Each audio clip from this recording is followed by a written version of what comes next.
এই অনুষ্ঠানটা শুধুমাত্র যারা টুপি মাথায় দেয় তাদের জন্য না, হাদা বায়ানুল লিন্নাস। আল্লাহ তাআলা বলেন যারা মানুষ পদবাচ্চা বিবেচিত তাদের জন্য আজকের এই অনুষ্ঠান। কোরআন আমরা সবাইকে শোনাতে চাই, দল মত জাতি বর্ণ ধর্ম নির্বিশেষে মানুষ হলেই তাকে কোরআন শোনাতে হবে। ওয়াইন আহাদুম, কোরআনে কারিমে সূরা তাওবার ভেতরে সম্ভবত আল্লাহ জানিয়েছেন, নবীজিকে আল্লাহ জানাচ্ছেন, হে নবী, যদি কোনো অমুসলিমও আসে, আপনি যখন কোরআন পড়েন, কোরআন মানুষকে বোঝান, ওই সময় ওয়াইন আহাদুম মিনাল মুশরিকিন ইস্তাজারাকা ফাআজিরহু হাত্তা ইয়াসমাআ কালামাল্লাহি সুম্মা আবলিগহু মা'মানা। মুশরিকও যদি আসে কোরআনে কারীম শুনতে, যারা আল্লাহর সাথে শিরিক করে, আপনি নিরাপদে তাদেরকে কোরআন শোনার ব্যবস্থা করে দেবেন এবং তাদেরকে তাদের গন্তব্য পর্যন্ত পৌঁছিয়ে দেবেন, তারা যেন নির্বিঘ্নে বাড়ি যেতে পারে। তাহলে এই অনুষ্ঠানটা আজকে আমরা যারা আয়োজন করেছি, যদিও আমরা মুসলিম, কিন্তু সবার জন্য। কোরআনে কারিমের কাছে আসলে বিবেক যদি কারো একটু নাড়া দেয়, আল্লাহ তাকে রাস্তা দেখিয়ে দেবে। কথা বুঝতেছেন? বিবেক যদি কেউ নাড়া দিতে পারে, তাকে আল্লাহ রাস্তা দেখিয়ে দেবে। আমার আজকে রাতে আলোচনা আছে, মনে হয় রাত 9টা থেকে 10টা সাড়ে 10টা পর্যন্ত, আশুলিয়া জামগড়া। ওখানে আমি বিবেকের উপরে কথা বলবো মনে করছি। আজকে এখানে আপনাদের আয়াত পড়েছিলাম সূরা আনআম 62-63 দুইটা আয়াত পড়েছি। আজকের আলোচনার বিষয় আল্লাহর জন্য। এই শব্দটা ছোট্ট মনে হচ্ছে, এত কথা আল্লাহ এর ভেতরে দিয়ে রেখেছেন। আমার মনে হয় এই আয়াত দুইটাকে যদি বুঝে আমল করতে পারেন, দুনিয়া আখিরাত তার জন্য যথেষ্ট হয়ে যাবে। এত কথা এর ভেতরে আছে, আমরা তাফসীর আকারে বের করার চেষ্টা চালাবো ইনশাআল্লাহ। যিনি আমাদেরকে সুস্থ রাখার পরে ময়দানে নিয়ে আসলেন, না কিছু লাগবে না, কিচ্ছু লাগবে না ভাই, যার লাগে তারে দেবেন, এখানে আর আসবেন না। 1 ঘন্টা সময় পাচ্ছে, একেবারে নিস্তব্ধ হয়ে বসে থাকে। যে যত অ্যাক্টিভ হয়ে শুনতে পারবেন, আল্লাহর রহমত তার উপরে তত বেশি নাযিল হবে। কারণ কোরআনের ঘোষণা এটা, ফাসতামিউ লাহু ওয়া আনসিতু, শুনতে হবে নিশ্চয়ভাবে এবং চুপ থাকা লাগবে।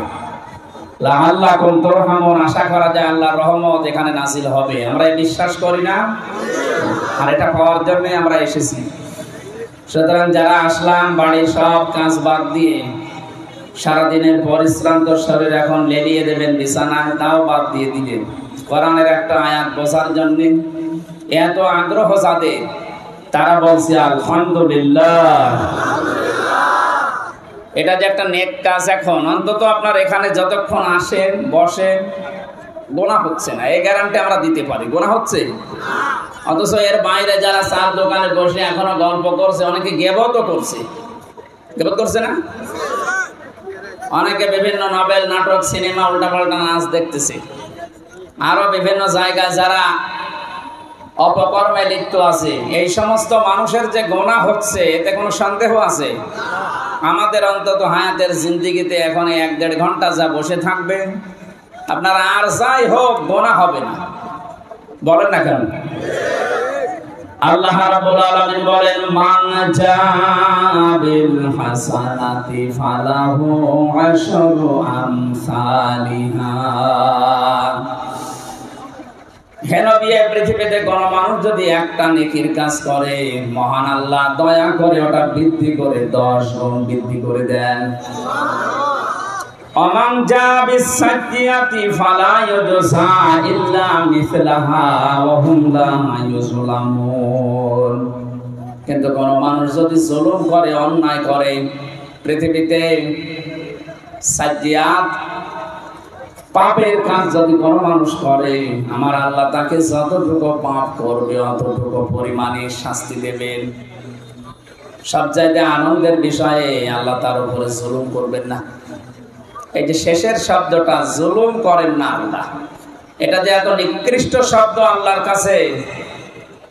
আল্লাহর সাথে কেউ যদি জুলুম করে, আল্লাহ হয়তো তাকে মাফ করে দেবেন, কিন্তু সৃষ্টি জগতের কারো সাথে কারো যদি জুলুম হয়ে যায়, আল্লাহ তাকে মাফ করবে না যতক্ষণ ওই মাজলুম তাকে মাফ না করে।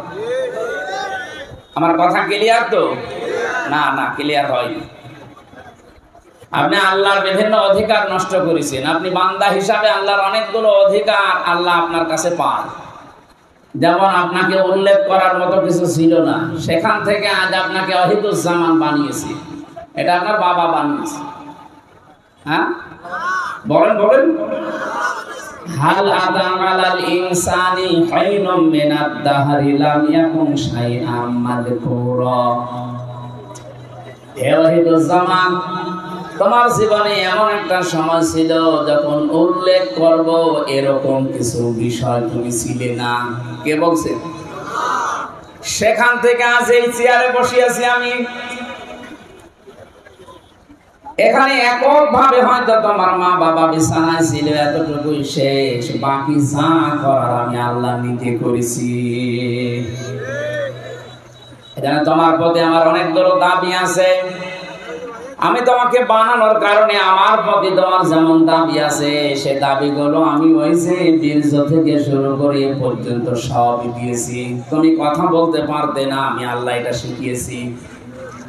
বিজ্ঞান এখন জানিয়েছে যে মানুষ কথা বলে, এক একটা কথা তৈরি হতে 27টা ধাক্কা লাগে। এই কণ্ঠে, এই কণ্ঠের ভেতরে 27টা স্তর আছে।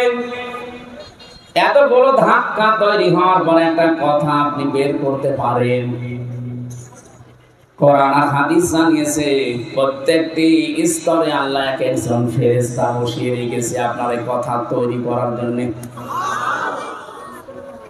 মেশিনের ভেতরে যদি আপনি গম দেন, 3-4টা স্তর পার হওয়ার পরে আটা বের হয়। আল্লাহ বলেন এই যে কণ্ঠের কয়েক ইঞ্চি জায়গা, এখান থেকে কথা তৈরি হতে 27টা স্তর পার করে একটা কথা বের হয়। কাউকে যদি আল্লাহ কথা বন্ধ করে দেয়, তাম দুনিয়ার সব ডাক্তার মিলে আপনার কথা বের করতে পারবে না, কারণ এটার মানুষের দায়িত্বে নেই, এটা আল্লাহ নিজে দায়িত্বে রেখেছেন আর এটা পালন করাচ্ছেন আল্লাহ ফেরেশতাদেরকে দিয়ে। এই জন্য মানুষ যদি একটু নাড়াচাড়া দেয় বিবেককে, একটু যদি কাজে লাগাতে চেষ্টা করে, ওর দুনিয়ার দিকে তাকানো লাগবে না, ওর নিজের দিকে তাকালে হেদায়েত পেয়ে যাবে। আমরা বহুবার বলেছি মানুষকে বানাতে আল্লাহ যে নিজের পক্ষ থেকে 5টা জিনিস দান করেছিলেন: শ্রবণ শক্তি, দর্শন শক্তি, বাক শক্তি, আকেল শক্তি আর ঘ্রাণ শক্তি। এর ভেতরে বাক শক্তি এ শব্দটা আছে না? বলেন বলেন, এটা ক্লাস চলছে, ছাত্রের মতো জবাব দেবেন। বাক শক্তি দিয়ে মানুষ কি করে? কথা বলে। বলেন না কেন? এইটা আল্লাহ নিজে দিয়েছেন, কেউ দেয়নি। তাফসীরের ভেতরে পড়েছি হাক্কানিতে, এখানে অনেক আলেম আছে, তাদেরকে বলছি আপনি একটু চিন্তা করে দেখেন। এই যে 27টা স্তর, প্রতি জায়গায় একজন করে ফেরেশতা বসে আছে, এর কথা ওর কাছে, ওর কথা ওর কাছে, এভাবে দিতে দিতে 27 নম্বরের জায়গা দিয়ে একটা কথা তৈরি হয়। একটা ফেরেশতা যদি ওখানে বসা অবস্থায় দায়িত্ব সঠিকভাবে পালন না করে, কোরআন আর হাদিসের বর্ণনা আপনি কথা শুদ্ধভাবে বলতে পারবেন না, গাগো শব্দ হবে। আর বিজ্ঞানের থিওরি হচ্ছে আপনার কথাগুলো মুখ দিয়ে আসবেই না। পাগল যেমন করে আপনি ওরকম করবেন। যে কথা এটা তৈরি হওয়ার জন্য যিনি দায়িত্ব পালন করাচ্ছেন ফেরেশতাদেরকে, বলেন বলেন। আল্লাহ বলেন এই যে কথা থেকে শুরু করে তার শরীরে যত অর্গান দিয়েছি, যত সম্পদ দিয়েছি, এক একটা মানুষের শরীরে যত সম্পদ আছে, যত যদি কিছুই না পায়, একটা একটা করে যদি বিক্রি করতে থাকে, কত টাকার মালিক নিতে জানেন? যিনি বসে আছে আমাদের প্রধান অতিথি, ওনাকে আল্লাহ সম্পদ দিয়েছে মনে করেন। যদি বলা হয় ভাই 2টা চোখ দিয়ে দেন, এই যে প্রতিষ্ঠানের মালিক আপনি, এরকম 5টা প্রতিষ্ঠান দিয়ে দেবে? বলেন তো, 2টা চোখ দিতে রাজি না? দর্শন শক্তির কথা বলছিলাম, আল্লাহ নিজে দিয়েছেন এইটা। এই জন্য উনি যদি কাউকে নষ্ট করে দেয় জন্মের পর থেকে, তাম দুনিয়ার ডাক্তার মিলেও আপনাকে দেখাতে পারবে না। আল্লাহ বলেন আমি যে নেই থেকে শুরু করে তোরে হামসা বানালাম, বহু কিছু তোর জীবনে আমার আছে। আমার যেমন আছে তোর জীবনে, আমিও তো তোর কাছে কিছু পাবো। সেই হিসাবে আমাকে তো কিছু দিতে পারলে না, তারপরও আমার বিভিন্ন অধিকারগুলো যখন নষ্ট করে ফেলো, আমি আল্লাহর কাছে যখন ফিরে আসার ঘোষণাও দেয়া যে আমি ফিরে আসতেছি, তখন আমি আল্লাহ মাফ করে দেই। কিন্তু আমার সৃষ্টি যারা এই পৃথিবীর আমরা 18,000 মাখলুকাত বলি, তার চাইতেও বেশি আছে। এই সৃষ্টির কারো সাথে যদি তোমার জুলুম হয়ে যায়, যতক্ষণ ওই মাজলুম তোমাকে মাফ না করবে ততক্ষণ তোমার ক্ষমা নেই। এই বিষয়টা আজকে আমি ক্লিয়ার করব যতটুকু সময় লাগে। এই বাংলাদেশে যেহেতু এটা এখন বেশি চলছে, এই 15.5 বছর আপনারা যারা জুলুম ও অত্যাচার, নির্যাতন, গুম খুন, মানুষের অধিকার নষ্ট করা, আয়না ঘরের সাথে যারা জড়িত ছিলেন, এটা যে ছিলেন এটা প্রমাণ হয়ে গেছে না? এখন যদি আপনি বলেন আস্তাগফিরুল্লাহ, আপনার মাফ হবে না? আরে ভাই, আপনি তো আল্লাহর কাছে অপরাধ করেননি, আপনি অপরাধ করেছেন হামজার কাছে। এটা আমি 3টা বছর ছেলে ছিলাম, আপনি কি আল্লাহর কাছে অপরাধ করলেন না আমার কাছে? কয়েকদিন আগে আমার মামলা সব খারিজ হয়ে গেছে, আদালত কর্তৃক প্রমাণিত যে আমার কোনো দোষ নেই, আমি নির্দোষ। তাহলে নির্দোষ মানুষকে বিনা কারণে আপনি 3টা বছর ওই ফাঁসির কন্ডেম সেলের ভেতরে রেখে দিলেন, এটা জুলুম। আরেকটু আসতে, এই জুলুমের সাথে আমার মামলার আয়ু থেকে শুরু করে যারা টপ টু বটম জড়িত, প্রত্যেকে জালেম। জুলুম যারা করে তারা কি? ইমাম আহমদ ইবনে হাম্বল রাহমাতুল্লাহ আলাইহি উনি জেলে ছিলেন, ওনাকে প্রতিদিন 32টা করে চাবুক মারা হতো। এক কারারক্ষী এসে একদিন বলছে, হুজুর জালেম কাকে বলে? জালেমদের যে বর্ণনা আপনি মাঝে মাঝে এই যে কারাগারে বসে বসে বলেন, লেখেন, তা আমি যে আপনাকে পাহারা দেই, আমি কি জালেমের ভেতরে পড়ি? আমি কি জালেমের সহযোগী হিসাবে পড়ি? আপনি একটু আমাকে বলেন তো। ইমাম আহমদ ইবনে হাম্বল বললেন, আল্লাহর বান্দা, জালেমের সহযোগী বলা হয় তাদেরকে যে মানুষগুলো যারা জুলুম করে তাদের পানি টেনে দেয়, কাপড় পরিষ্কার করে, ঘরদোর পরিষ্কার করে দেয়, নাস্তা বানিয়ে দেয়, চা টেনে দেয়। এই জালেমদের যারা এগুলো খেদমতে আছে তারা হচ্ছে জালেমদের সহকারী। আর তুমি যেটা করছো সহকারী না, তুমি নিজে জালেম। দাঁতে কামড় দিয়ে বলছে, কি প্রশ্ন করলাম আর উত্তর পেলাম কি? প্রশ্ন না করে ভালো ছিল। আমি জানতে চেয়েছিলাম যে আমি কি জালেমের সহযোগী কিনা, এখন তো নিজেই আমি জালেম হয়ে গেলাম। এই জুলুম থেকে মুক্ত হওয়ার জন্য কি করা লাগবে? উনি কয়েকটা টিপস দিয়েছিলেন। আমার এখানে শিক্ষা দেওয়ার বিষয়, এই 15.5 বছরে যে যা জুলুম করেছেন, ওই জুলুম যদি যার সাথে করলেন তার ক্ষতি হয়ে যায়, ওই ক্ষতিপূরণ আপনাকে দেওয়া লাগবে। আমার সাথে এক ওসি ছিল কারাগারে, নুসরাত হত্যা মামলা। আমি একদিন আমার ফাঁসির কন্ডেম সেলে বসে বসে তাওবার ব্যাখ্যা করছিলাম। উনি আমার কাছে এসে বলছে, হুজুর যে ব্যাখ্যা দিলেন, আমিও তো তওবা করেছি, দেখেন তো আমার তওবা মিলে কিনা। বলেন, যে নির্বাচন গেল আমি বাইরে ছিলাম, রাত 12টার পর থেকে আমার যে এসআই এবং আমার যা আছে আশপাশে কনস্টেবল, এদেরকে নিয়ে আমার আন্ডারে যারা রাত 12টার পর থেকে আল্লাহর নামে ভোট কাটা আরম্ভ করলাম। এই দেখেন কোরআন শরীফ আমার সামনে, এইভাবে বলছি, আমি আল্লাহর নামে ভোট কাটা আরম্ভ করলাম। ফজর পর্যন্ত কাজ করে বাক্স পরিপূর্ণ করে আমি জায়গা মতো পাঠিয়ে দিলাম। এই জন্যই তো দিনের ভোট রাতে হয়েছে। প্রত্যেক থানায় একই অবস্থা। ফজরের আজান দেওয়ার পরে গোসল করলাম তাড়াতাড়ি, ওযু করার পরে 2 রাকাত নামাজ আদায় করে বললাম আস্তাগফিরুল্লাহ, হুজুর আমার এই তাওবা হয়েছে। আর না, তাওবা হয়নি, এটা ভণ্ডামি। আরে ভাই, আপনি তো আল্লাহর কাছে দোষ করেননি যে আস্তাগফিরুল্লাহ পড়বেন, আপনি দোষ করেছেন হামজার কাছে। একটা এমপি বানাতে 3.5 লাখ 4 লাখ মানুষের রায় লাগে, আর আপনি নিজেই সব দিয়ে দিলেন। কথা বলেন না? সুতরাং আমার মতো 3.5 থেকে 4 লাখ হামজার কাছে আপনি আগে মাফ চাবেন। আমরা যদি বলি ঠিক আছে যা করে ছেড়ে দিলাম, কিন্তু ভয়ঙ্কর বিষয় হচ্ছে আপনি যখন থেকে ভোট কেটেছিলেন তারপরে এই কয় বছরে অনেক মানুষ এই দুনিয়া থেকে বিদায় নিয়েছে। তাদের কাছে মাফ চাবেন কি করে? সুতরাং জালেমদের অনুসারী যারা ছিল, ফাঁসিবাদের দোষর যারা ছিল, ওদের দুনিয়াও শেষ, আখিরাতও শেষ। একটা উপায় আছে, বলবো, আপনি আবার অন্যদিকে নিয়ে। কিছু মানুষের বুদ্ধি শুধু উল্টা উল্টা কাজ করে মনে করে যে হ্যাঁ খুব ভালোই লাগছে, বিপদে যখন পড়বেন তখন টের পাবেন। এক লোক এরকম উল্টা বোঝা, আমি একটা ঘটনা পড়েছিলাম, চিন্তা করছে সারা জীবন মোটর সাইকেল চালায়, জামা এভাবে গায়ে দেয়, বাতাস লাগে বুকে, এমন কায়দায় জামা গায়ে দেবো যেন বাতাস বুকে না লাগে। জামার সামনের সাইড দিয়েছে পেছনে, এত জোরে মোটর সাইকেল, শেষ পর্যন্ত অ্যাক্সিডেন্ট করে মসজিদের পাশে পড়ে আছে। মুসল্লিরা ফজরের পরে বের হয়ে বলছে, কি গো অ্যাক্সিডেন্ট করে ভদ্রলোক পড়ে আছে, তাড়াতাড়ি পানি নিয়ে আসেন। মসজিদের ইমাম বের হয়ে বলছে, কি বলো, দেখো এর অবস্থা, পানি কোন জায়গায় দিবা, এর মাথা তো পেছনে চলে গেছে।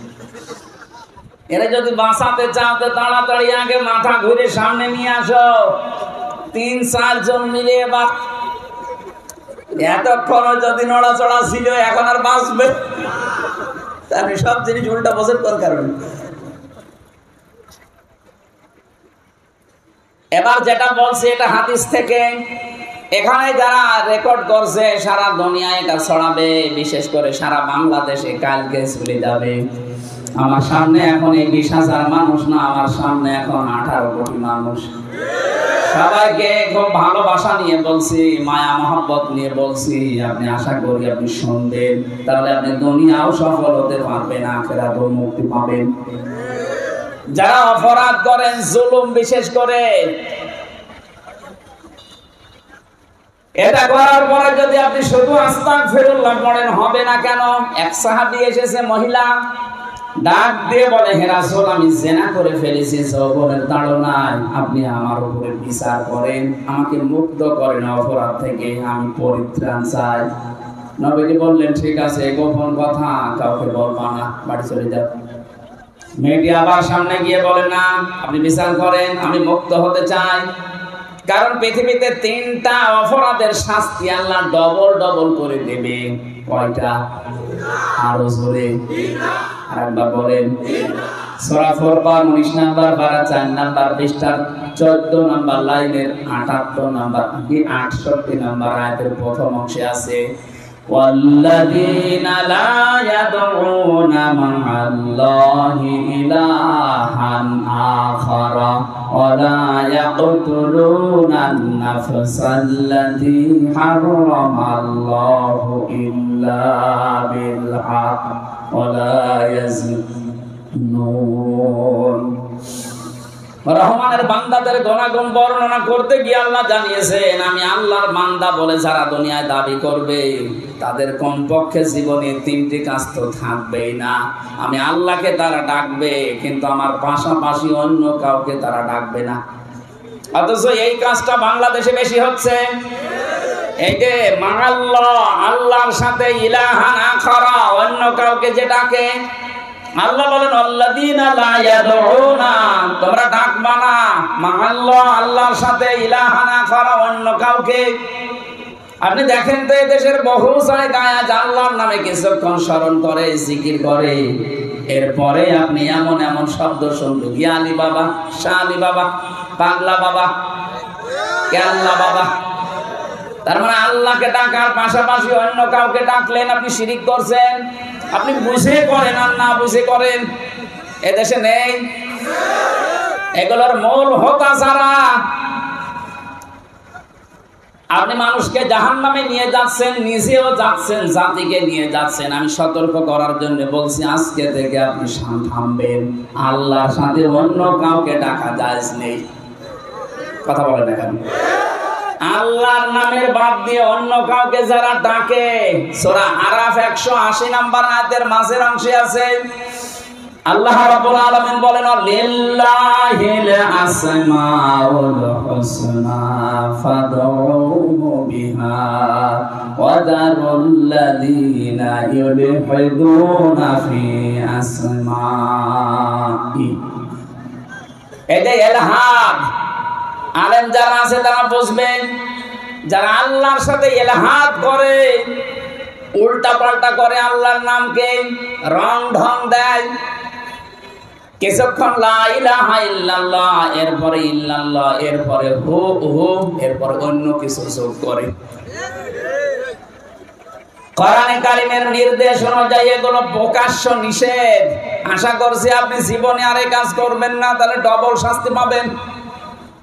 এদের পরের শব্দে আল্লাহ ডবল শাস্তির কথা নিজে জানিয়েছেন,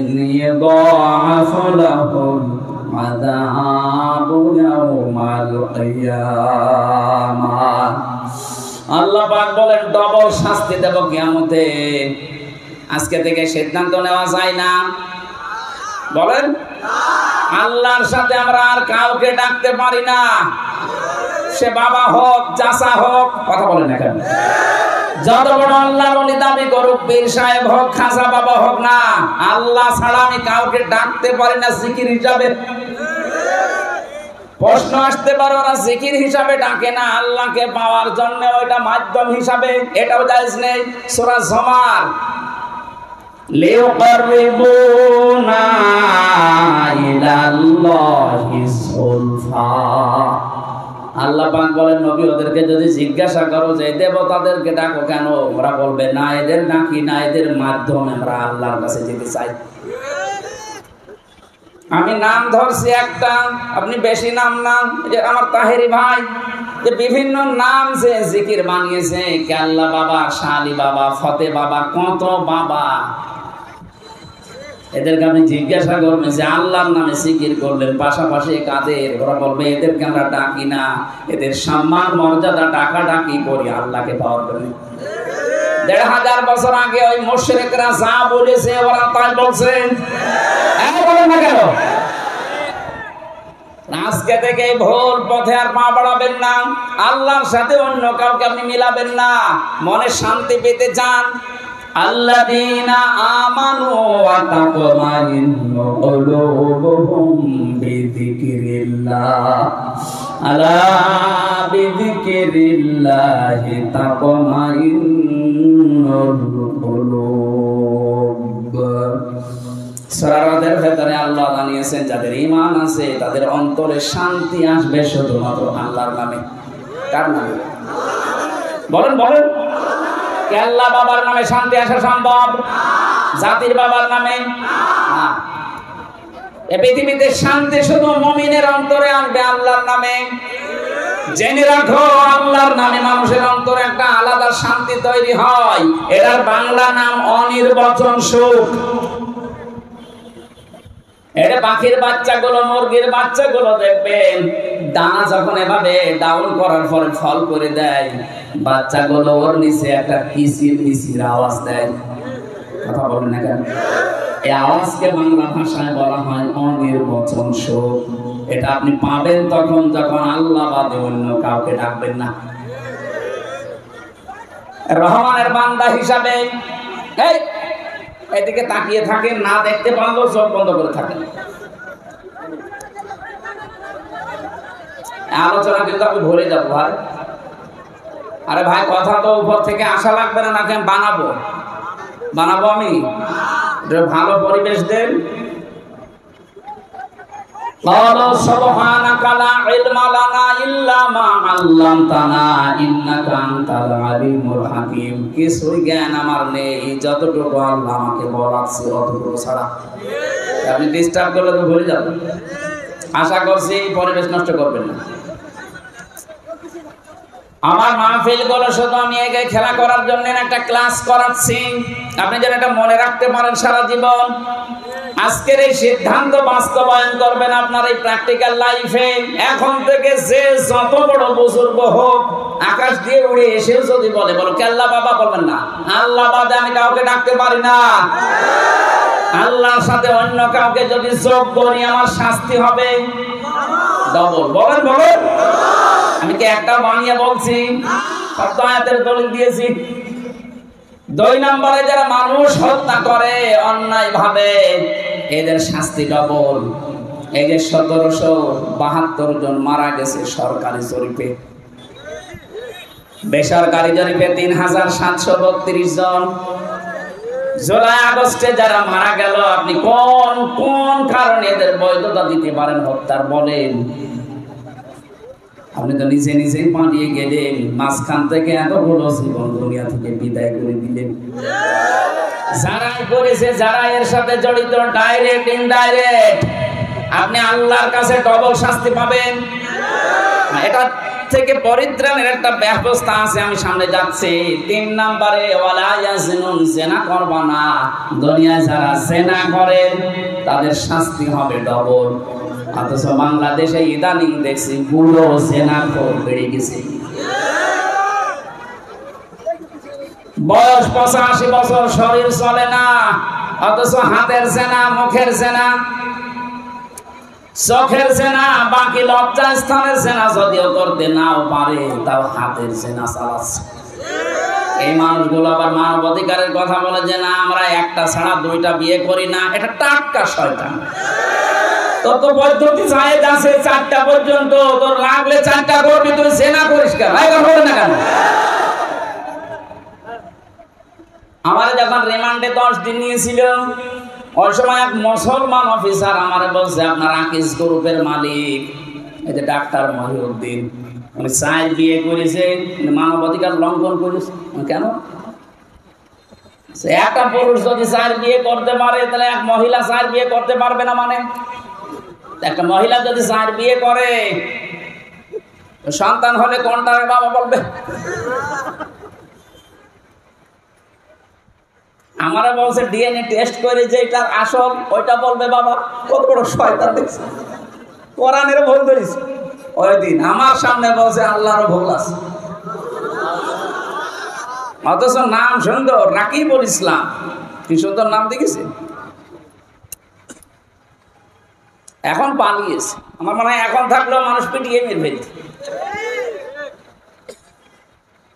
এই মানুষগুলোর এখন দেখা যাচ্ছে এদের সাথে যোগসূত্র ছিল পরিমণি।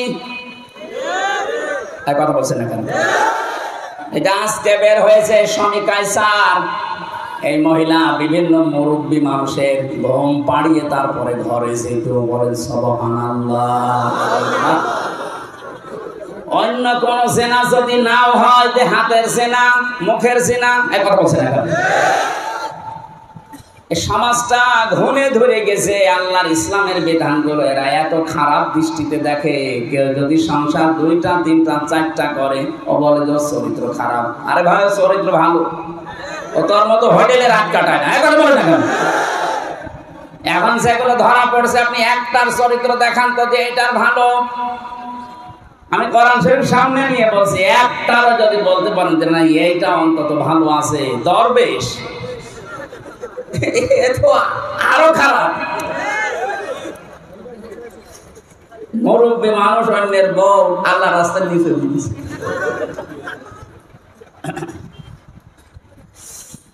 টাঙ্গাইলবাসী জেনা যারা করে তাদের শাস্তি হবে 1টা না 2টা? আরো জোরে বলেন। এই মহিলা কিন্তু জেনা করে বলেছিল, হে নবী আপনাকে আমি মুক্ত করেন আমাকে, আমি ডবল শাস্তি পেতে চাই না, কারণ আমি কোরআন নিজে জানি, কিন্তু যৌবনের তাড়নায় করে ফেলেছি। নবী এবার বললেন ঠিক আছে, জেনা করার পরে কি গর্ভবতী হয়েছে? বলে হ্যাঁ। না, এখনই বিচার করা যাবে না, তোমার অপরাধ আছে, কিন্তু পেটে যেটা আছে ওর তো অপরাধ নেই। আমি বিনা অপরাধে কাউকে শাস্তি দিতে পারি না। যাও এটা খালাস হওয়ার পরে আসবা। মেয়েটা যখন এসেছে ডাক দিয়ে বললেন এখনো অবিচার হবে না, কারণ এই বাচ্চাটা 2 বছর দুধ পান করবে, এটা তার হক। এবার বলেন তো দুধ পান করার দায়িত্ব মায়ের না বাবার? আপনি আন্দাজ বলেন, এখানে আলেম বসেনি, হ্যাঁ আলেমরা বলেন তো দুধ পান করাবে মা না বাবা? হ্যাঁ না।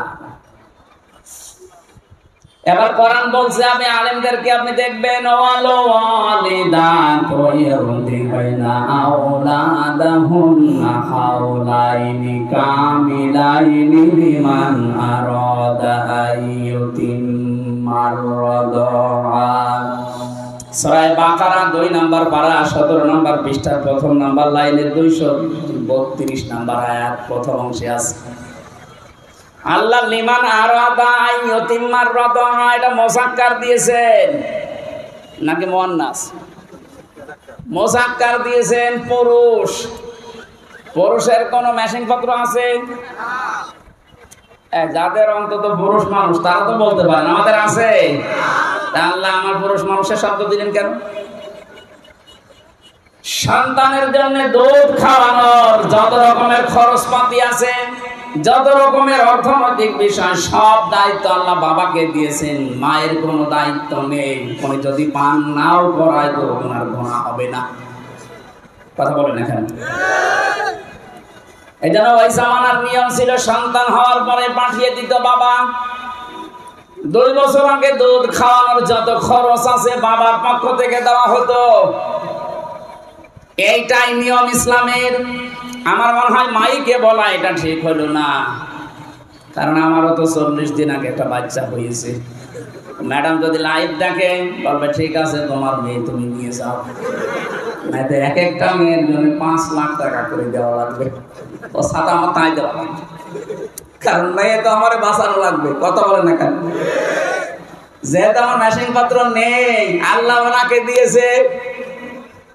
সম্মানিত মা বোনেরা, আপনাদেরকে এখানে ছোট্ট একটা কথা বলছি, যারা নিজেদের বডি ফিগার, নিজের শরীর স্বাস্থ্য নষ্ট হয়ে যাবে, খারাপ হয়ে যাবে, এই নিয়ত করে সন্তানকে দুধ দিতে চান না। কোন জিনিস এক জায়গায় রাখলে জমাট বাঁধলে কিন্তু ওটা নষ্ট হয়ে যায়। পানি এক জায়গায় রাখবেন দেখবেন পছন্দ ধরে। যত পানি ছেড়ে দেবেন দেখবেন স্বচ্ছ নির্মল পানি আসতে থাকবে। আর এক জায়গায় রাখেন দেখেন 10 দিন পরে পছন্দ ধরে যাবে, নষ্ট হয়ে যাবে, পোকামাকড় তৈরি হবে। পৃথিবীর কোন জিনিস এক জায়গায় রাখলেই নষ্ট হয়। এই লোহা লক্কর এক জায়গায় রাখেন, মরিচা ধরবে, জং ধরে যাবে, শেষে ক্ষয় হতে হতে মাটি হয়ে যাবে। কথা বলেন। ক্ষমতা এক জায়গায় রাখা ঠিক না, এটা নষ্ট হয়ে যায়। 15.5 বছরে তাই হয়েছে। আমি অত দূর যেতে চাচ্ছি না। মাকে আল্লাহ যে খাবারটা দিয়েছেন তাদের বুকের উপর, এটা যদি আপনি সন্তানকে না দিয়ে এক জায়গায় করে রাখেন, এইটাও নষ্ট হয়ে যাবে, শেষ পর্যন্ত ক্যান্সার হবে, কেটে বাদ দেওয়া লাগবে। যাক, আমার বিষয় ওইটা না, আমি শুধু একটা টাচ দিলাম।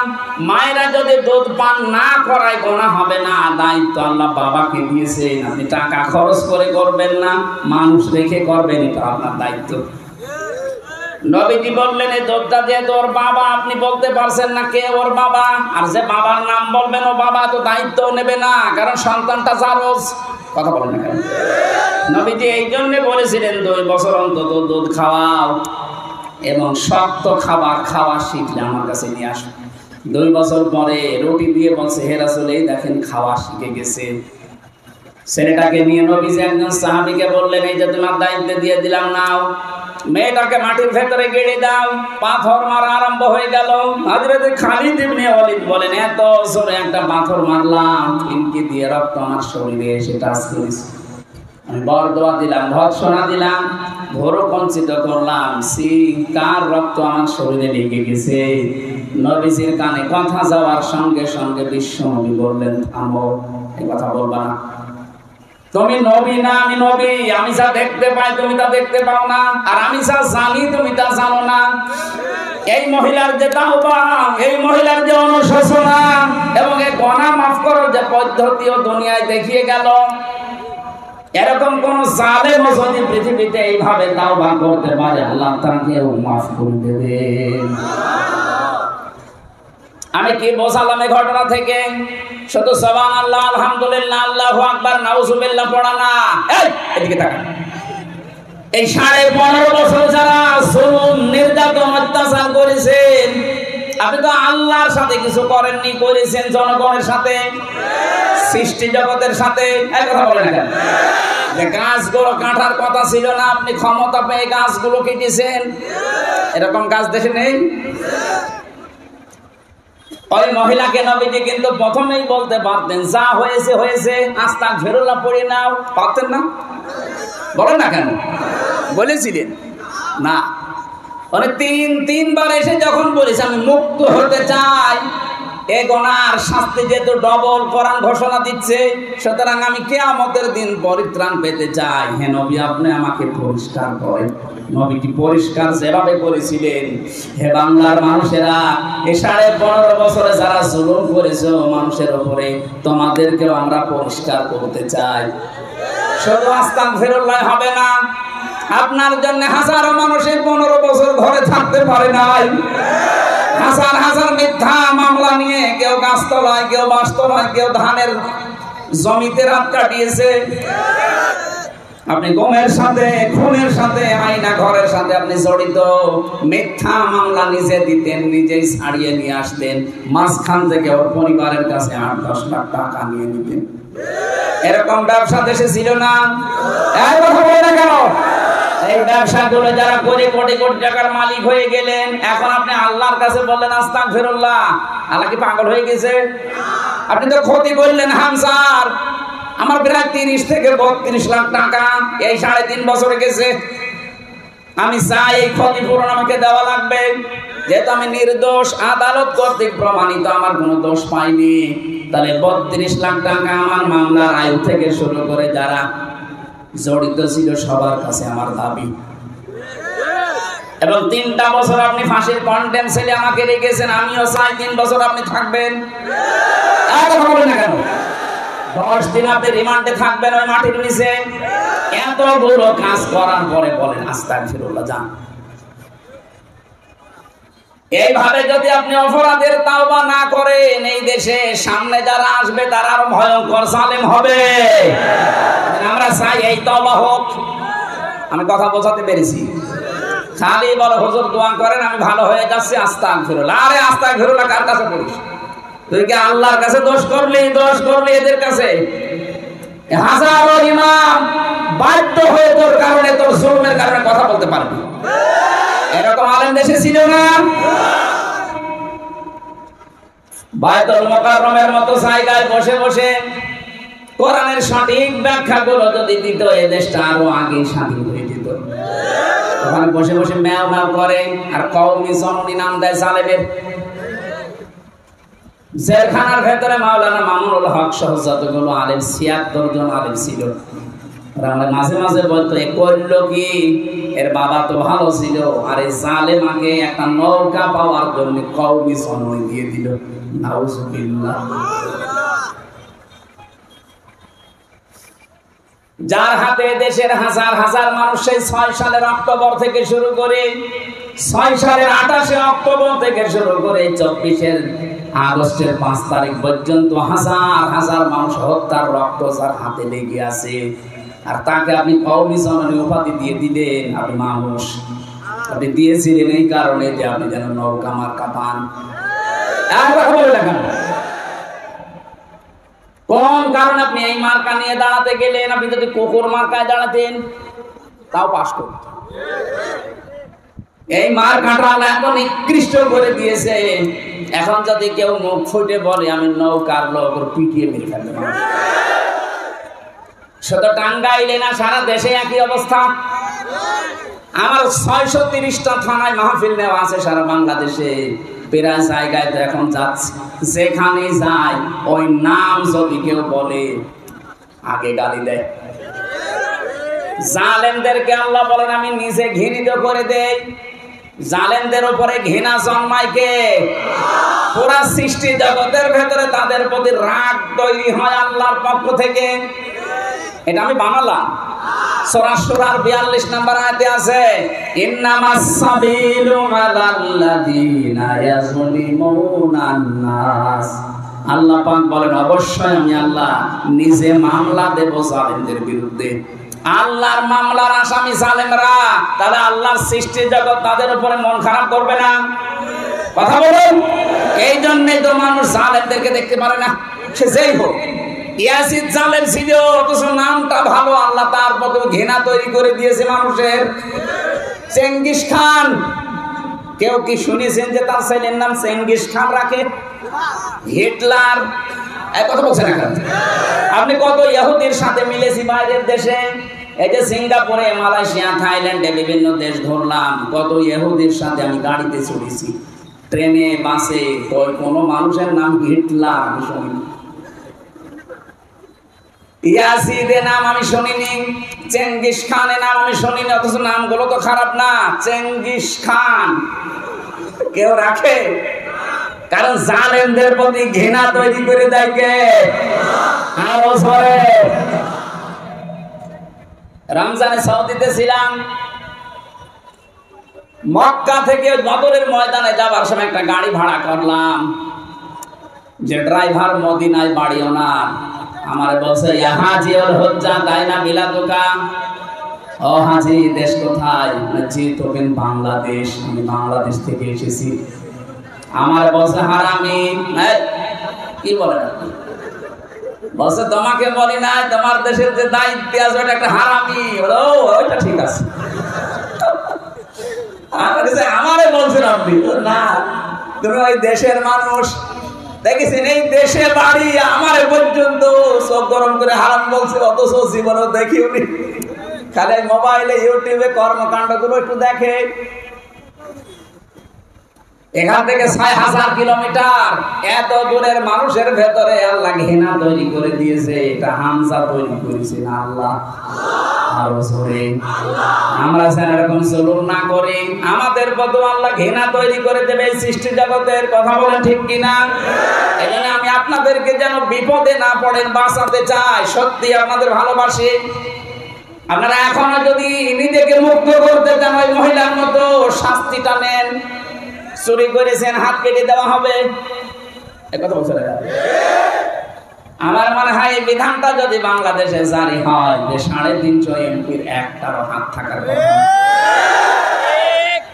আপনি জেনা করেছেন, আপনাকে ওই মহিলার মতো কি পাথর নিক্ষেপ করে বিদায় করা হবে। এইটাও যদি এদেশে কোরআনের এই আইনটা, সূরা নূরের আইন, এটা যদি চালু হয় এই দেশে, বহু মানুষকে আপনি মাথা খুঁজে পাবেন না। যারা চাঁদাবাজির সাথে জড়িত ছিল, এক বেলা ভাত খেতে পারে না, অথচ 15 বছরের ব্যবধানে এখন কত কোটি কোটি টাকার মালিক তারা। এই মানুষগুলো শাস্তি, যাদের কাছে যা করেছেন তার ওইগুলো আগে ফেরত দিয়ে দেন। ওই ক্ষতিপূরণ তাকে দেওয়া লাগবে। যাকে বৈষম্যের শিকার করে 15 বছর তার চেয়ারে বসতে দেননি, তাকে ওই জায়গায় আগে পৌঁছিয়ে দেওয়া লাগবে। কথা বলছি না? কয়েকদিন আগে আমি এক এসপি অফিসে গিয়েছিলাম, আমি নাম নিলাম না। উনি আমার বলছিলেন 15.5 বছর আমি বৈষম্যের শিকার ছিলাম, 5 তারিখের পর থেকে আমার এই দায়িত্বটা দিয়েছে।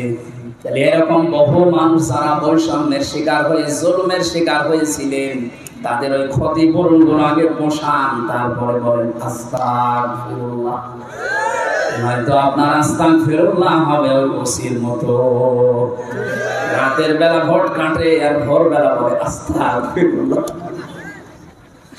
আল্লাহ আমাদেরকে বাঁচান। আল্লাহ বলেন, আমি জুলুম করি না, যতটুকু অপরাধ করবা অতটুকুর জন্য আমি আল্লাহ তোমার শাস্তি দেব, সওয়াব গুনাহ দেব, কিন্তু জুলুম করবো না।